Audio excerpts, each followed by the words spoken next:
Un débil grito bajo el abrasador sol del mediodía fue el detonante. Logan Hayes, un veterano recién dado de baja, forzó la puerta de inmediato y sacó a la niña inconsciente de la camioneta cerrada. Pensó que solo estaba salvando una vida, pero en realidad había descubierto un secreto latente: una niña era la víctima y todo el sistema fingía no verlo. Brookfield, 12:17 del mediodía. El sol brillaba sobre los techos de hojalata del supermercado, la calzada relucía con una neblina de calor que parecía humo. Frente a la pequeña clínica al final de la calle, un hombre estaba desplomado en los escalones. Su camiseta oscura estaba manchada de sudor y sangre, la mano le temblaba en la rodilla y la mirada fija en la puerta cerrada de urgencias. Se llamaba Logan Hayes. Nadie le preguntó dónde le dolía, aún no sentía el dolor, solo el latido de su corazón y una sensación de frío que le recorría silenciosamente la espalda. Con un calor de casi 40 grados, el olor a sangre y plástico quemado se le pegaba a la manga. Las voces a su alrededor, enfermeras, paramédicos, el zumbido de las máquinas, sonaban como ecos de un lugar lejano.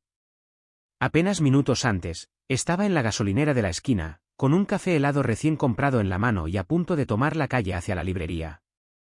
Brookfield era un pueblo pequeño, tranquilo como si acabara de despertar. Planeaba dar un paseo, respirar el aire de un lugar tranquilo, algo que había anhelado durante sus años en el ejército. Pero al pasar por el estacionamiento del supermercado, oyó un sonido extraño, un llanto seco e intermitente, como el débil maullido de un gatito. No había nadie alrededor. Disminuyó el paso y giró la cabeza. Una camioneta negra estaba estacionada cerca de la cerca, con las ventanas empañadas de polvo. No vio a nadie adentro, pero el sonido se escuchó de nuevo, esta vez más claro. Logan se acercó, se inclinó y miró a través del vidrio polarizado. Vio a una niña pequeña tumbada de lado en el asiento trasero, la cabeza colgando como una muñeca de trapo, el rostro enrojecido, las manitas apretadas, los labios pálidos y la camisa empapada en sudor. Probó la puerta, que estaba cerrada con llave. Llamó con fuerza y gritó: ¿Hay alguien aquí? Hay un niño atrapado en el coche. No hubo respuesta. Nadie salió del supermercado. Volvió a golpear, con más fuerza, y los fragmentos de vidrio le cortaron el codo y la sangre le corrió por el brazo. Recorriendo con la mirada el aparcamiento, vio un ladrillo viejo cerca de la acera. Lo recogió y con todas sus fuerzas, rompió la ventanilla. Los fragmentos se esparcieron por los asientos. No lo dudó, metió la mano, soltó el pestillo, abrió la puerta y se asomó. El cuerpecito de la niña ardía de calor. Un ojo se cerró con un pestañeo, el otro apenas estaba abierto, como un pétalo a punto de caer. Logan la alzó en brazos, la abrazó fuerte y echó a correr. No había tiempo para llamar a una ambulancia. Nadie que pudiera ayudarla. Cruzó 2 filas de coches, cruzó la calle a toda velocidad y gritó: «¡Ayúdenme! Una niña necesita atención médica». Una mujer de la farmacia señaló: «Hay una clínica en la esquina oeste». Sin agradecer, irrumpió por las puertas de cristal, con el hombro por delante, jadeando. «Emergencia. Bebé en el coche. Insolación». 2 enfermeras entraron en acción, una se llevó al bebé, la otra llamó a un médico. Una camilla salió del pasillo. Acostaron a la niña, le conectaron el equipo y le tomaron el pulso. Una voz tranquila y clara resonó: «Llévenla a la habitación 1. Soy la doctora Rachel». Logan permaneció inmóvil, congelado. Tenía las manos entumecidas, la ropa empapada, los olores a sudor, plástico caliente y sangre fresca lo abrumaban. No recordaba cómo había llegado corriendo ni el rostro de la mujer que lo había señalado. Solo recordaba la figura inmóvil e ingrávida de la niña en sus brazos. Alguien le ofreció un asiento y una botella de agua. No se sentó. No bebió.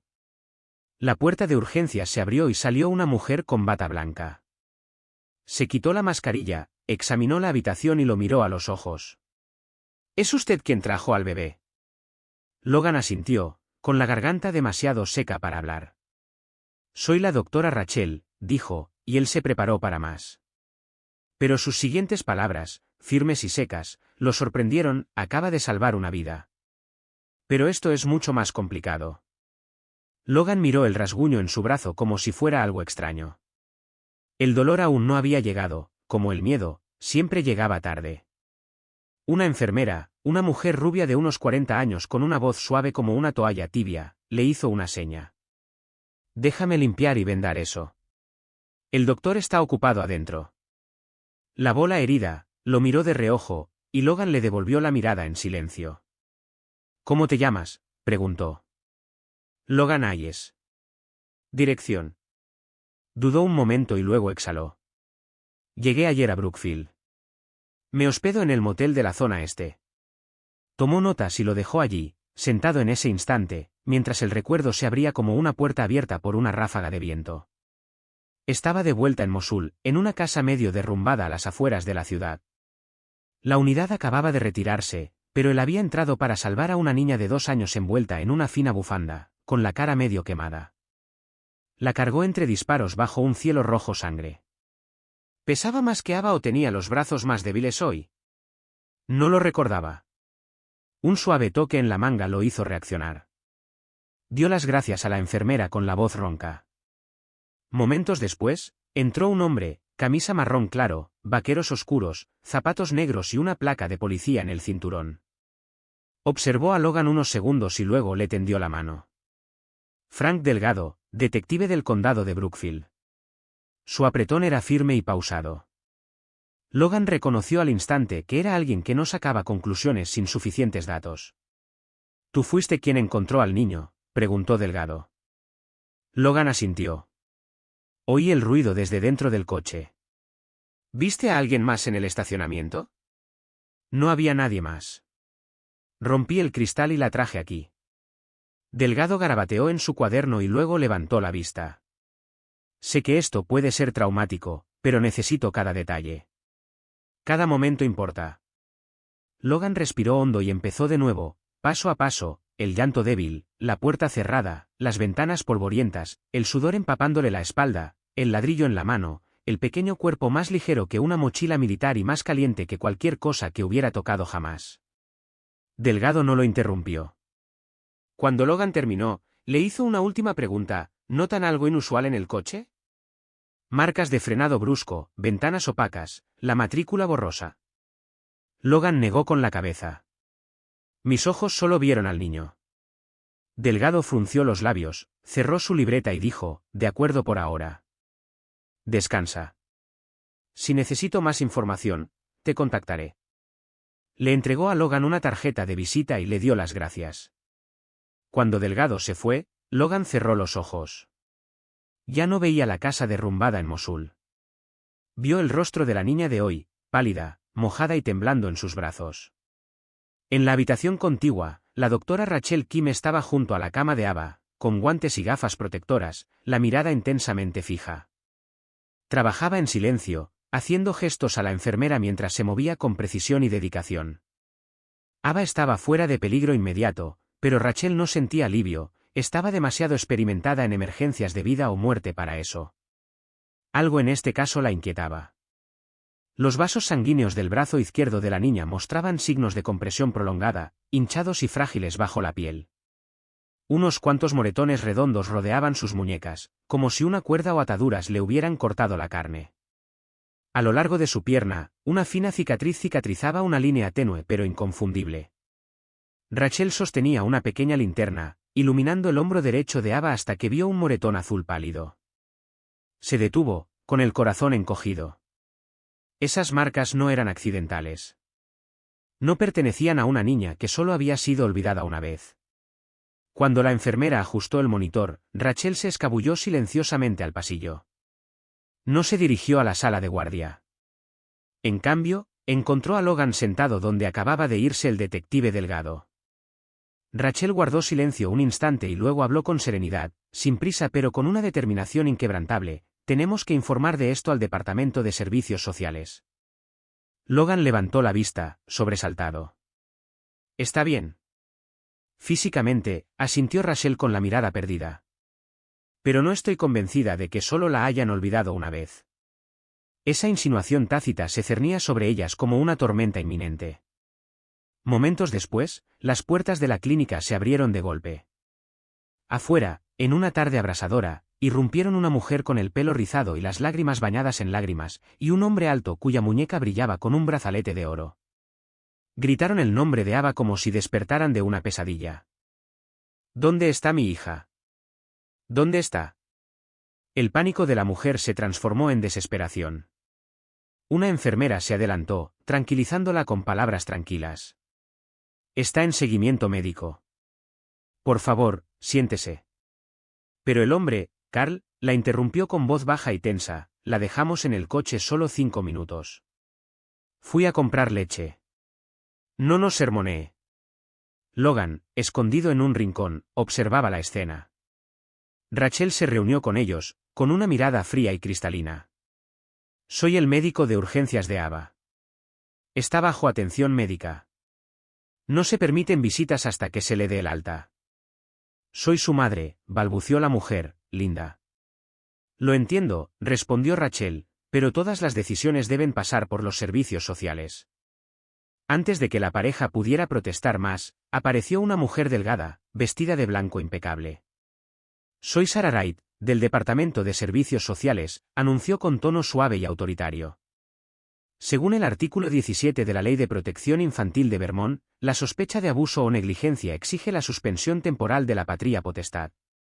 Linda se desplomó en una silla, sollozando, mientras el rostro de Carl se sonrojaba de vergüenza e ira.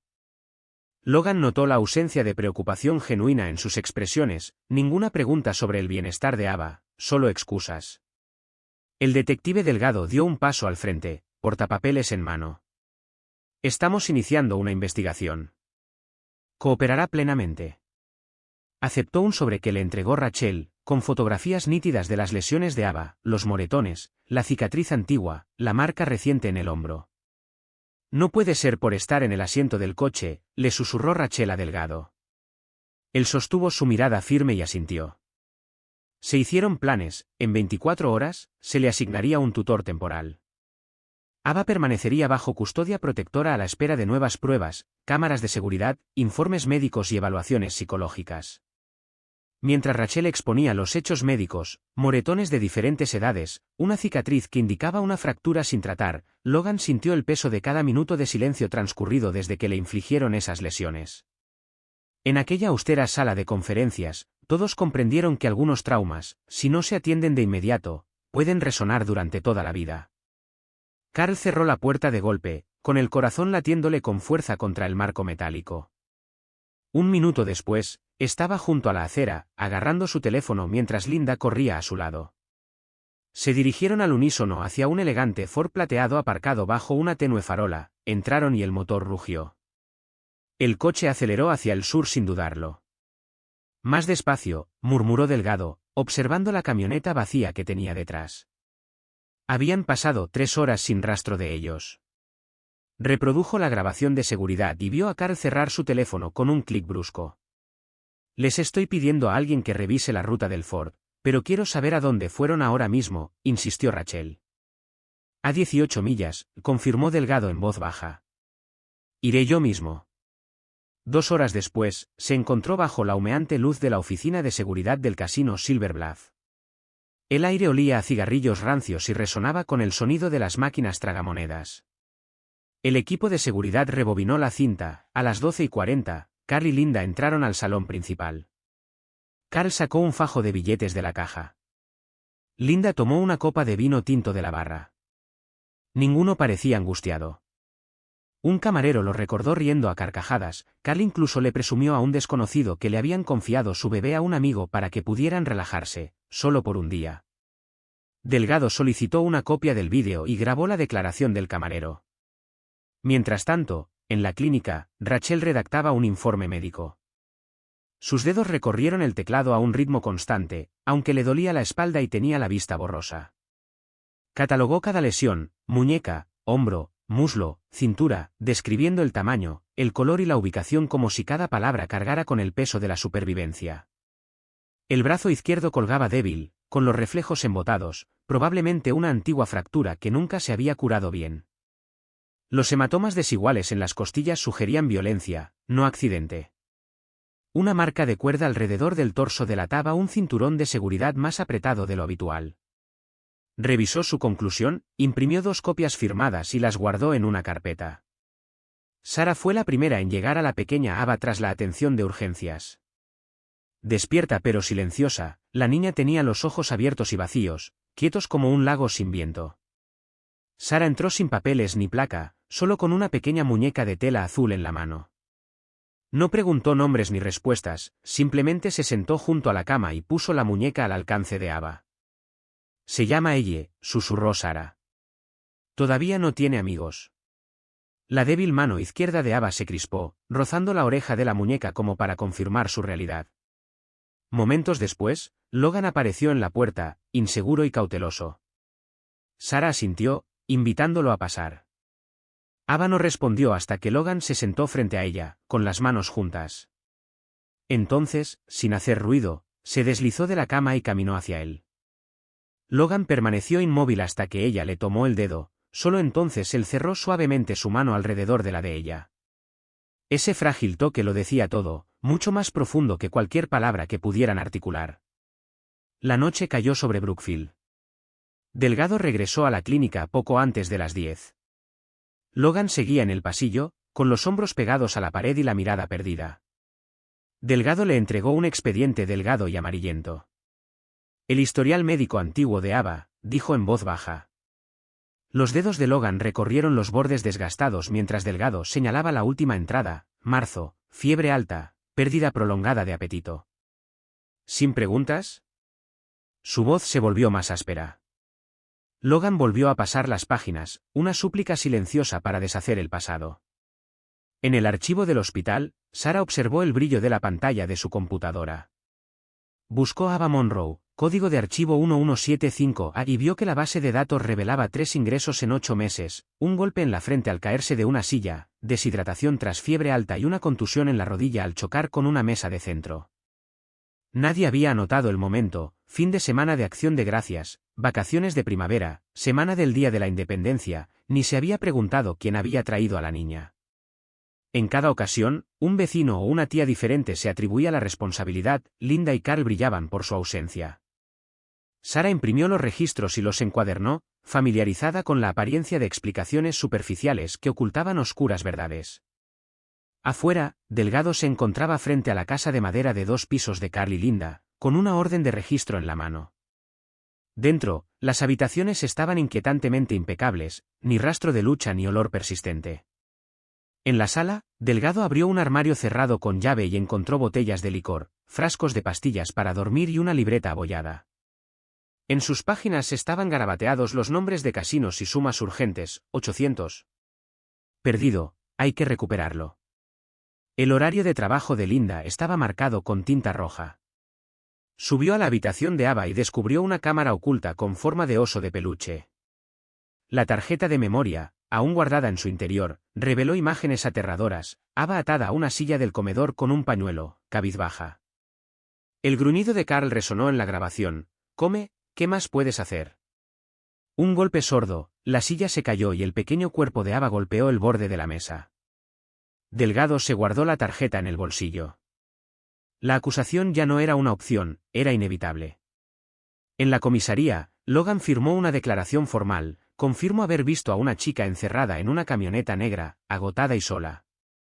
Rompí el cristal y la llevé a la clínica Brookfield». Su pluma se quebró al ver las fotos adjuntas: Ava acurrucada en el coche, con el rostro pálido y ensangrentado. La mano de Logan temblaba mientras escribía, atormentado por el día en que casi pasó de largo por una tragedia.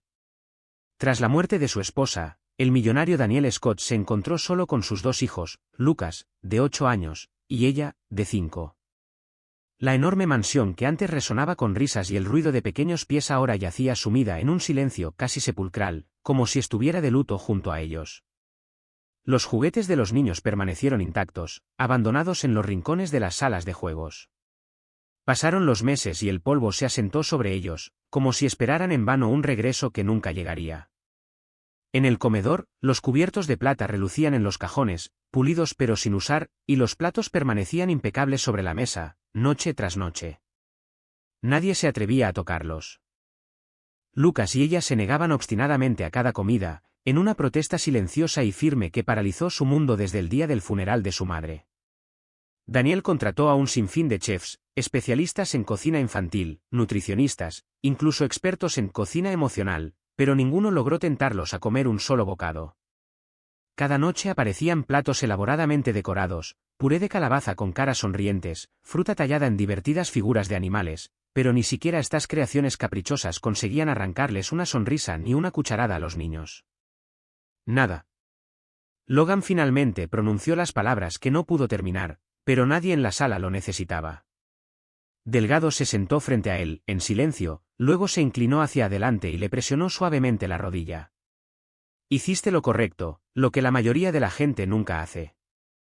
En el hospital, Rachel y Sarah compartían una misma convicción: Ava tenía que ser ubicada con una familia de acogida temporal, lo más lejos posible de Linda y Carl. No podemos dejarla en el centro de protección, insistió Rachel. No reacciona bien a los ruidos fuertes, le aterran las luces repentinas y su ansiedad es descomunal. Sarah asintió con expresión seria.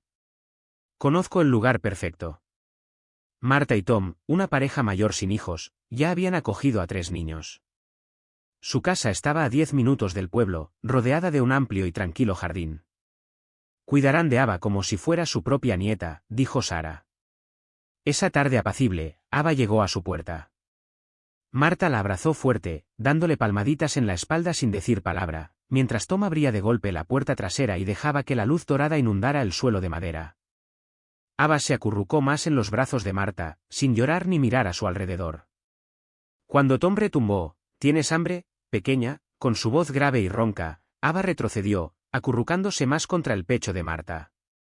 Sarah lo anotó en su primer registro de observación, una clara reacción negativa a las voces masculinas fuertes, ninguna respuesta al ser llamada, solo abría los ojos cuando la tocaban suavemente unas manos cálidas. Necesita terapia emocional temprana, murmuró Sarah. Mientras tanto, Linda y Carl contrataron a un abogado y su interrogatorio tuvo lugar en la cárcel del condado. Carl vestía una camiseta gris, Linda ocultaba la mitad de su rostro bajo un sombrero, sus ojos eran una mezcla de miedo y cálculo. Su abogado comenzó: mis clientes están bajo una gran presión financiera. Fue un accidente, un momento de confusión mental. Linda asintió mecánicamente. Carl permaneció inmóvil y luego rió entre dientes. Ustedes investiguen para que la niña no muera. Yo la crié. Un par de moretones, no es una princesa. El abogado lo interrumpió bruscamente. Carl, no digas más. Pero Carl se limitó a sonreír, con los labios fruncidos. Esa bebé vale más que cualquier tarjeta roja. ¿Crees que puedes apartarla de mí? Delgado cerró su expediente y se puso de pie, su calma reemplazada por acero frío y templado. La sonrisa de Carl flaqueó. A la mañana siguiente, Logan se encontraba frente a la sencilla puerta de madera de Marta y Tom. En una mano, agarraba una bolsa de tela, en la otra, el cuello de un oso de peluche. El oso vestía un uniforme militar color arena, una pequeña franja roja bordada en el pecho y la palabra proteger. Logan no estaba seguro de si Ava comprendería su don, o si lo recordaría, pero después de una noche sin dormir, su leve sonrisa en los brazos de Marta era lo único en lo que podía pensar. Marta lo hizo pasar. Está en el jardín trasero con Tom y Rachel, dijo, con la voz cálida como un recuerdo lejano. A través de los altos castaños, Logan encontró a Ava sentada en el regazo de Rachel, entre sillas de ratán y una hamaca. Ava observaba una muñeca pequeña, con la mirada cautelosa de siempre. Tom se apoyaba en su bastón de madera, con la mano cicatrizada, pensativo. Logan se acercó lentamente y se sentó en los bajos escalones de madera, a pocos metros de distancia. Traje un regalo, susurró, colocando el oso con cuidado sobre la hierba. Ava no reaccionó. Rachel le acarició el pelo, paciente. Logan se quedó de pie como si hubiera terminado su tarea, con la mano ya en la puerta. Entonces lo oyó, un suave roce de pasos diminutos. Un suave tirón en la pernera de su pantalón. Se agachó y vio a Ava abrazada a su pierna, con el rostro pegado a su rodilla y los ojos entrecerrados, con miedo protector. Se arrodilló y le puso una mano tranquilizadora en el hombro. ¿Estás bien? Ava no habló, pero levantó la vista, escrutando su rostro. Una mano pequeña y cálida se deslizó en la suya y luego trepó hasta el osito de peluche. Logan lo alzó en brazos. Por primera vez, vio sus labios moverse, no para llorar, sino para formar una palabra. Ese mediodía, Marta invitó a Logan a tomar el té. Tom sirvió lentamente, con cada movimiento tranquilo y pausado. Logan notó la cicatriz descolorida de Tom y preguntó, ¿dónde luchaste? La voz de Tom era ronca pero aguda. Irak, cerca de Mosul, 2 años. Logan asintió. Estuve en Vietnam en 1968. Se hizo un silencio entre ellos. Logan dejó la taza, con un nudo en la garganta. Tom bajó la mirada. El dolor de un niño en una zona de guerra nunca te abandona, dijo en voz baja. Cerca de la ventana, Marta sintonizó la vieja radio. Se oyó una lenta canción de cuna sureña, una voz femenina, vieja y reconfortante. Sonaba como el crujido de una hamaca de bambú al comienzo del verano. Ava, llevada adentro por Rachel, se sentó en el sofá con la mirada perdida. Mientras la canción llegaba al estribillo, Ava se giró de repente, tocó el hombro de Rachel y susurró 2 palabras claras: abrazo de abuelo. Rachel parecía asombrada. ¿Qué dijiste?, repitió Ava. Abuelo, osito de abrazos. La mirada de Rachel se cruzó con la de Logan, cuya mano aún estaba en el marco de la puerta. Sonrió con dulzura y asintió. Creo que confía en ti más que en nadie ahora mismo. Esa noche, Logan permaneció despierto bajo la lámpara del escritorio, con la oscuridad del pueblo presionando su ventana. Abrió una vieja carpeta llena de notas incompletas, fotos, registros, cartas sin enviar, camaradas caídos, un campamento destruido por un ataque erróneo, los fríos abrazos de niños sin nombre. Suspirando, abrió un documento en blanco y escribió: solicitud para el programa de voluntariado para apoyar a los niños que se recuperan de la guerra. Describió sencillamente la historia de Ava, una niña abandonada en un coche, el peso de llevarla a la clínica, sus primeras palabras susurradas. Al final, escribió: antes llevaba armas. Ahora quiero aprender a llevar la fe. Hizo clic en enviar, sin dudarlo. A la mañana siguiente, apareció el mensaje de Sara: el juicio de Carl y Linda tendrá lugar la semana que viene. Ava podría ser citada, pero solo si es necesario. Logan miró la pantalla y luego escribió: estaré allí pase lo que pase. Ya no era un transeúnte ni un testigo accidental. Había decidido quedarse, no por obligación, sino porque había encontrado una razón para empezar de nuevo. La mañana del juicio, el juzgado de Brookfield estaba abarrotado. Nadie esperaba que un caso de dejar a un niño en un coche acaparara la atención de la prensa local y las redes sociales. Las cámaras se alineaban en la entrada, los micrófonos revoloteaban como un enjambre de abejas. Carl y Linda Monroe entraron de la mano, impecables con camisas blancas, pantalones y zapatos lustrados. El sombrero de Linda proyectaba una sombra sobre sus ojos cuidadosamente maquillados, el rostro afeitado de Carl parecía solemne, ensayado. Frente a ellos, Logan permanecía inmóvil. Rachel y Sara lo flanqueaban, con la mirada fija al frente, sin distraerse por el tumulto. Richard Lehman, el abogado de los Monroe, se acercó primero, cabello plateado peinado hacia atrás y voz profunda y pausada. Señoría, mis clientes no niegan el incidente, pero le pedimos que tenga en cuenta su estrés económico, la presión laboral y su inestable salud mental. Esto no fue un acto de violencia intencional. Hojeó su expediente, esperando la respuesta del tribunal. La sala del tribunal quedó en silencio bajo el peso de una dolorosa verdad, la consecuencia de una sociedad que lleva al límite a sus más vulnerables. Algunos espectadores intercambiaron solemnes asentimientos.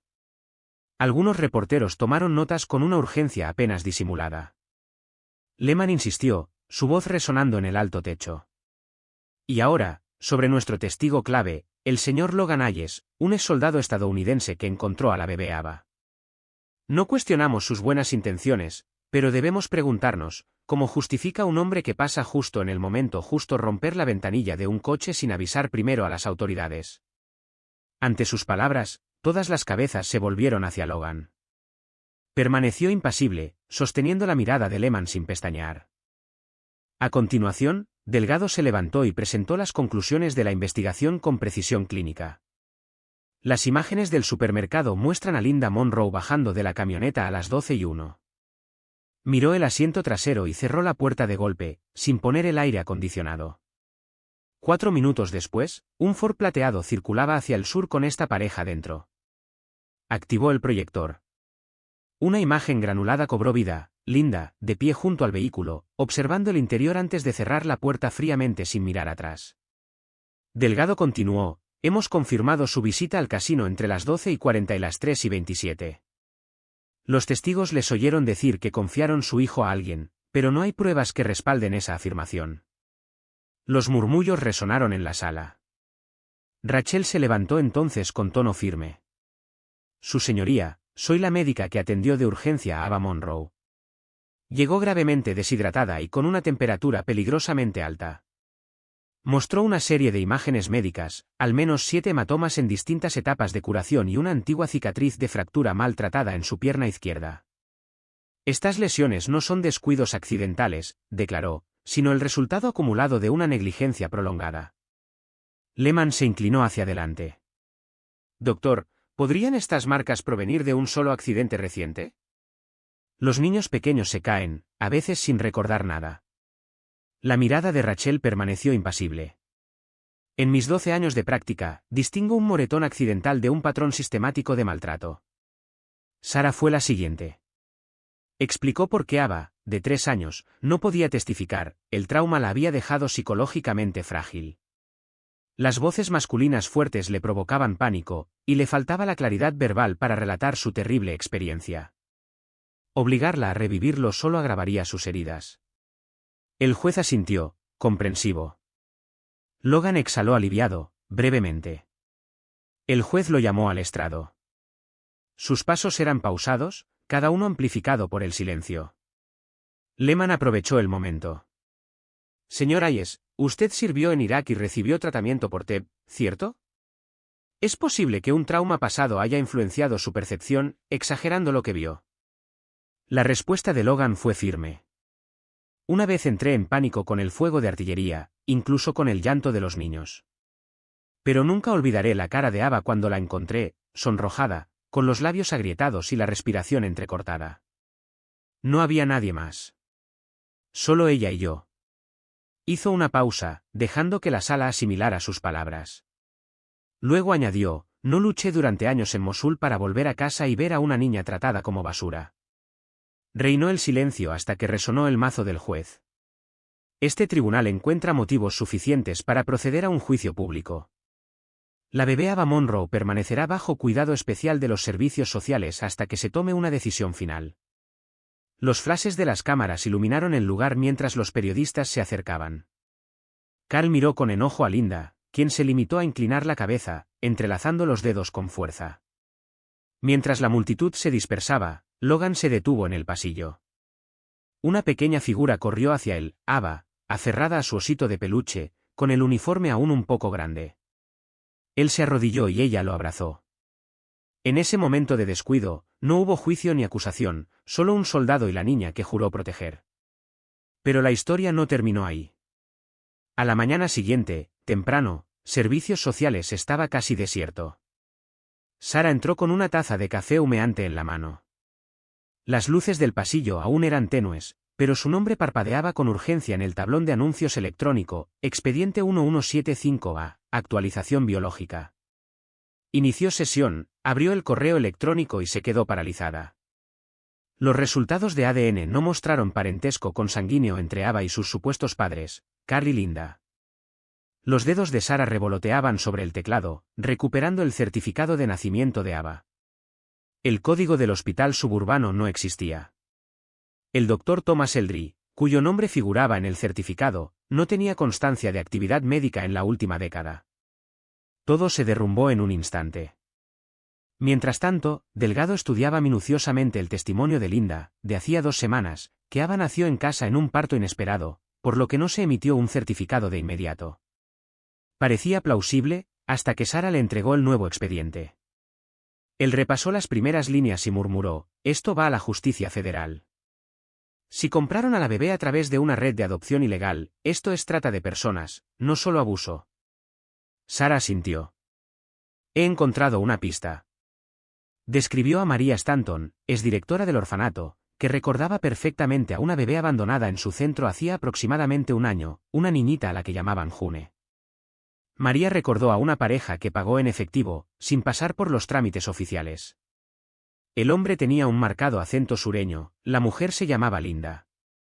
Esa noche, Carl fue llevado a la sala de interrogatorios por segunda vez. Esta vez, no hubo risas, solo el frío clic de la responsabilidad cobrando importancia. La miró un instante y luego frunció el ceño. ¿Y qué? No es tu hija, ¿qué? Repitió en voz baja y amenazante. La criamos, la alimentamos, la vestimos, ¿a quién le importa de dónde viene? Delgado no respondió. Sacó otra imagen, una instantánea de la cámara del pasillo de la casa de María, que mostraba a Carl entregándole dinero furtivamente a un trabajador del orfanato. Llamaron a Linda de inmediato. Antes de que pudiera calentar el asiento, temblaba mientras Delgado leía los cargos: abuso infantil, falsificación de documentos, adopción ilegal. Se le llenaron los ojos de lágrimas. Carl me obligó, susurró. No quería, pensé que podría amarla, pero no pude. Lo intenté, pero cada vez que lloraba, sentía odio. Las últimas palabras salieron de su boca como una mancha oscura, e incluso la grabadora se quedó en silencio, como si se retrajera de su confesión. Esa tarde, en la pequeña casa de Marta y Tom, la luz del sol se filtraba por la puerta de cristal y se extendía por el suelo de madera. Ava estaba sentada en el centro de la habitación, encajando con cuidado las piezas de un rompecabezas de colores. Marta servía el té, mientras Tom cuidaba del jardín. Rachel pasó de visita, charlando tranquilamente con Marta en la cocina y mirando a Ava de reojo por la puerta abierta. La niña no tenía ni idea de que estaba en medio de una tormenta de papeles y acusaciones. Simplemente frunció los labios, concentrándose en encajar las piezas del rompecabezas. La puerta se abrió. Logan entró, con las manos aún manchadas de grasa por el trabajo de reparación que había hecho en un taller cercano, una tarea que requería poca conversación, pero lo mantenía ocupado. Hola, dijo en voz baja. Ava no levantó la vista. Rachel le dedicó una cálida sonrisa y regresó a la cocina. Logan puso una bolsa de papel sobre la mesa. Dentro había un libro ilustrado y una caja de crayones. Te traje esto, Ava. Ava levantó la vista, un instante, 2 instantes, y luego se puso de pie. Al acercarse, sus pequeñas manos temblaban, como si lucharan contra una repentina oleada de emoción. Papá, murmuró, una palabra frágil pero clara. Logan se quedó paralizado, toda la habitación conteniendo la respiración. Rachel se detuvo junto al fregadero. Marta dejó caer una taza de té entre sus dedos. Tom se giró al llegar a la puerta. Logan se agachó y abrió los brazos. Ava se abalanzó sobre él, abrazándolo con fuerza, sin llorar, sin miedo, simplemente aferrándose como si por fin hubiera encontrado el camino a casa. Entonces Sara llamó. Logan, sé lo que pasó hoy, dijo con dulzura por teléfono. No quería interrumpir, pero, si Ava de verdad no tiene parientes consanguíneos y el tribunal lo permite, ¿has pensado en solicitar la custodia? Logan no respondió de inmediato. Afuera, el viento nocturno empezó a silbar por la ventana. Por fin, su voz apenas se oyó. Sí. Esa noche, Logan no pudo dormir. Estaba sentado en la pequeña silla de madera de su habitación alquilada, la luz amarilla pálida de la lámpara proyectaba sombras borrosas sobre su rostro. Sobre la mesa yacía una vieja caja de hojalata, lo único que había traído de Mosul, además de su desteñido uniforme militar. La abrió y reveló cartas manuscritas de camaradas, una fotografía de la base y una imagen en blanco y negro de una niña iraquí siendo rescatada de los escombros, con la pierna herida y la camisa manchada de sangre. La había llevado al helicóptero de rescate, solo para que le dijeran que no había espacio. Se había dado la vuelta. Ahora, en los ojos de Ava, volvió a ver esas pupilas vacías, pero esta vez, ella estaba viva y aún había una posibilidad. Buscó un nuevo expediente, una solicitud de protección infantil temporal, con posibilidad de adopción a largo plazo. Solicitante, Logan Hayes. Niña, Ava Monroe. Propósito, protegerla, cuidarla y acompañarla. En relación, hizo una pausa, sin saber qué escribir. Entonces recordó lo que ella le había susurrado el día anterior: papá. A la mañana siguiente, Logan fue al hospital. Rachel estaba sentada en un banco detrás del área de tratamiento, con una taza de café en la mano y la brisa matutina le levantaba el dobladillo de la blusa. Logan se sentó a su lado, en silencio por un momento.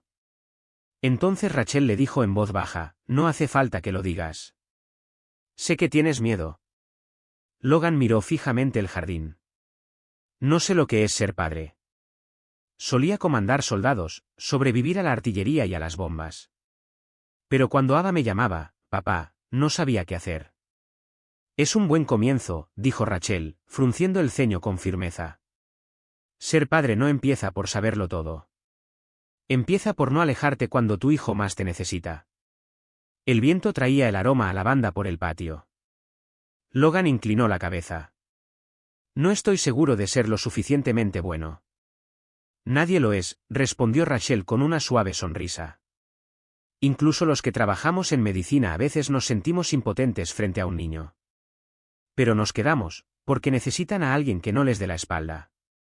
Logan guardó silencio, luego se levantó y sacó del bolsillo el expediente casi completo, solo faltaba la firma de una trabajadora social. Rachel asintió. «Sara te ayudará». Sara no se sorprendió cuando Logan presentó la solicitud. Solo hizo una pregunta, «¿Crees que es por culpa?». Logan negó con la cabeza. Solía vivir con la culpa. «Me enseñó a alejar a todos. Pero Ava es diferente». Sara sonrió y firmó la última página. «Entonces, a partir de hoy, aprenderás a no estar solo nunca más». Unos días después, en la audiencia final, Linda Monroe no estuvo presente, la habían internado en un programa de rehabilitación y le habían revocado la patria potestad. Carl apareció con el uniforme de prisión, esposado y con la mirada desafiante, pero nadie le prestó atención. Todas las miradas estaban puestas en Logan y Ava cuando entraron de la mano en la sala. Logan llevaba una camisa blanca impecable. Ava llevaba un vestido rosa, con el pelo trenzado a ambos lados, abrazando a su osito de peluche, vestido con un uniforme diminuto, el primer regalo que le había hecho. La sala quedó en silencio mientras el juez leía el veredicto, basándose en las recomendaciones de servicios sociales, los historiales médicos y psicológicos, y la solicitud de Logan, se le concedió la custodia. A partir de ese momento, Ava Monroe sería conocida como Ava Ayes, bajo la supervisión periódica del tribunal. El mazo golpeó una vez, luego dos. Marta se secó las lágrimas. Tom apretó la mano de Rachel. Sara suspiró aliviada. Logan permaneció quieto hasta que Ava levantó la vista y susurró, «Ahora tengo un hogar». Se inclinó y la abrazó con fuerza. Afuera, el sol de finales de primavera proyectaba un resplandor dorado sobre los hombros de Logan mientras llevaba a Ava hacia el pequeño jardín. Tras ellos, la guerra, la oscuridad y el miedo se extendían. Delante, una puerta abierta. 6 meses después, Brookfield había llegado a la primavera. Los árboles que bordeaban el camino brotaban brotes de un verde pálido. En el parque cerca de la biblioteca, donde antes solo crujían las hojas secas, se oían risas infantiles. Ava corría alrededor de la base de un gran roble, con el pelo al viento y sus patitas pateando. Un cachorrito de orejas caídas perseguía su sombra, pero nunca la alcanzaba. Logan estaba sentado cerca, con una mano agarrando una taza de café y la otra frotándose la frente mientras sonreía. El perro, llamado Batten, por insistencia de Ava, le pisaba los talones. Su nuevo hogar, a las afueras del pueblo, era modesto, 2 habitaciones, una pequeña cocina y un huerto de tomates. No era espacioso ni lujoso, pero cuando entraba el sol de la mañana, parecía un lugar donde la gente vivía de verdad. Todas las mañanas, Logan se levantaba temprano, hervía agua para el café e intentaba preparar el desayuno sin destrozar la cocina. A veces los huevos estaban demasiado cocidos, a veces crudos. Ava se sentaba en su silla, sonriendo, a veces derramando leche. Una vez, Logan tiró la caja de cereales y vio con ella cómo se esparcía por el suelo.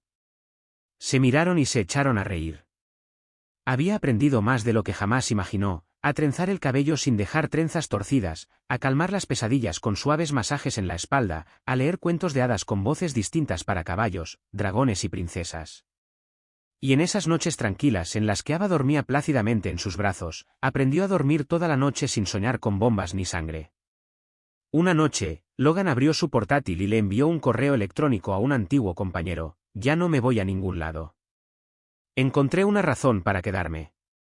Rachel siguió siendo la monitora de salud habitual de Ava, visitándola mensualmente con un estetoscopio, juguetes nuevos y galletas caseras. Esas citas ya no parecían chequeos, sino una merienda familiar. Una vez, Ava se levantó la camisa, levantó la mano y dijo: «Doctora Rachel, escúcheme la barriga». Rachel se rió y luego miró a Logan, que lavaba los platos en la cocina. Está empezando a aprender a controlar a la gente.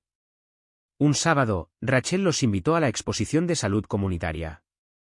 Logan dudó, pero ella lo convenció de que no se trataba de reconocimiento, sino de mostrar esperanza. En un pequeño escenario, junto a un póster del primer día de Ava en el hospital, Logan contó su historia. Algunos del público lloraron, otros le pidieron que le estrechara la mano. Pero Ava permaneció abajo, saludando con entusiasmo y gritando: «Papá. Papá, baja». Esa noche, cenaron en casa de Rachel. Ava se durmió a media comida, con la cabeza apoyada en el hombro de Logan y un sándwich de mantequilla de cacahuete a medio comer en la mano. Rachel la cubrió con una manta y regresó a la mesa, sentándose tranquilamente junto a Logan. Su voz era firme al preguntar: «Si quiero que Ava crezca con una mujer ejemplar a su lado, ¿te quedarás?». Rachel no respondió de inmediato. Lo miró un buen rato y luego metió la mano bajo la mesa para apretar la suya. Ahora Ava asistía al kinder. Cada mañana, Logan la acompañaba hasta la puerta, ella lo besaba en la mejilla antes de entrar corriendo con su enorme mochila. Le encantaba dibujar, y últimamente todos sus dibujos mostraban una casa, un sol enorme y un hombre de manos grandes abrazando a un bebé pequeño. Cuando la maestra le preguntó qué significaba, Ava respondió: «Ese es Papá Logan». Una tarde, invitaron a los padres a una clase. Cuando la maestra preguntó a cada niño sobre su sueño para el futuro, Ava se levantó, sonrojada, y declaró: «Quiero ser doctora como la doctora Rachel y mamá como Papá Logan». Nadie rió, solo un silencio respetuoso, como si comprendieran la profundidad de su trayectoria.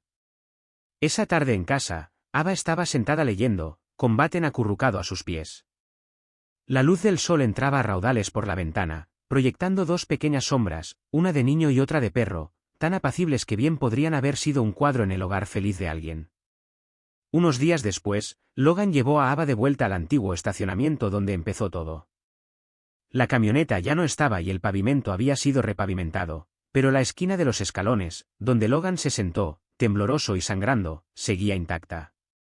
Se sentó y Ava se subió a su regazo, apoyándose en su pecho. Después de un rato, preguntó en voz baja: «¿Sabes por qué es importante este lugar?». Ava levantó la vista, ladeando la cabeza. «Porque papá me encontró aquí». Logan asintió y luego negó con la cabeza suavemente. «No, porque papá se reencontró, aquí mismo». Ava no dijo nada. Simplemente lo abrazó fuerte.